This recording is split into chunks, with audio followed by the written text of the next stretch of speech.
Sir, Delhi सरकार ने EV policy का अनाउंसमेंट करा है। किस तरह से आप देख रहे हैं ये इलेक्ट्रिक मोबिलिटी को एक्सेलरेट करेगी दिल्ली में?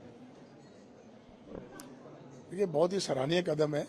सबसे पहले मैं बधाई देना चाहता हूँ माननीय मुख्यमंत्री जी श्री रेखा गुप्ता जी को और उनकी सारी टीम को कि ये पहला सराहनीय कदम स्टेट में बेंचमार्क किया है। आगे बाकी स्टेट्स को इसको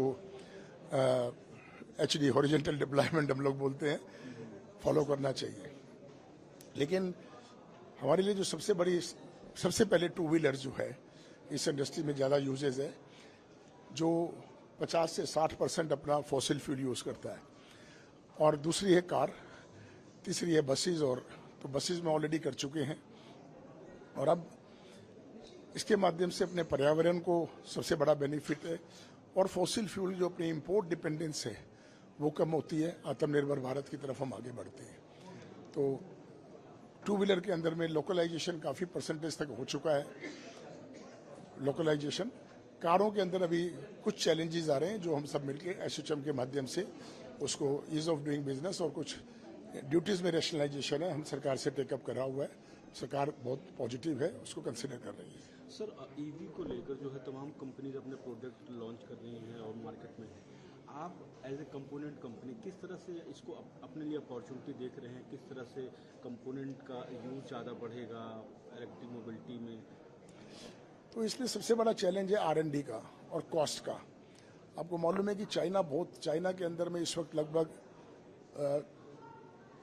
32 मिलियन गाड़ियां बनती हैं। हमारे यहाँ 4 मिलियन गाड़ियां हैं, 4-5 मिलियन पहुँच रही हैं। गाड़ियों की प्रोडक्शन आपने देखी कि जून के अंदर में लगभग 25% ग्रोथ हुई है। तो इसमें जो चाइना में है 32 मिलियन में से लगभग 50% EV है। हमारे यहाँ भी ये रेशो 7-8% तक पहुंची है।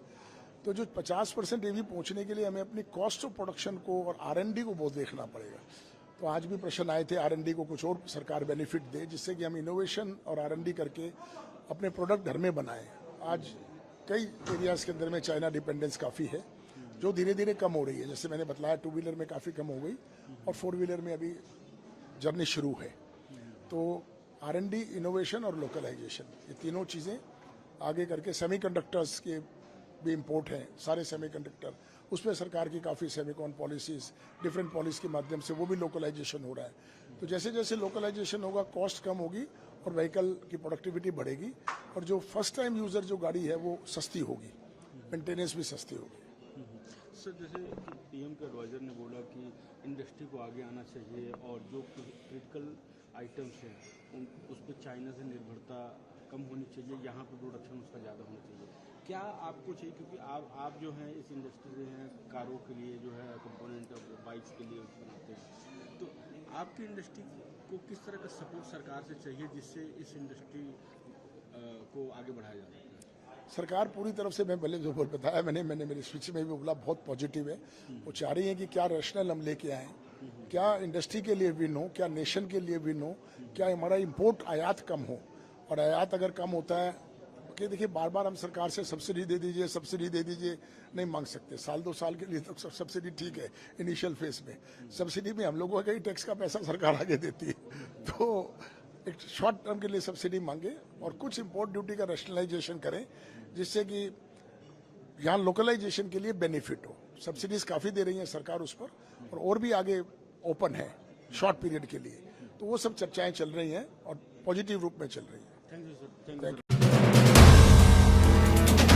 If you like the video, do like, comment, share, and subscribe.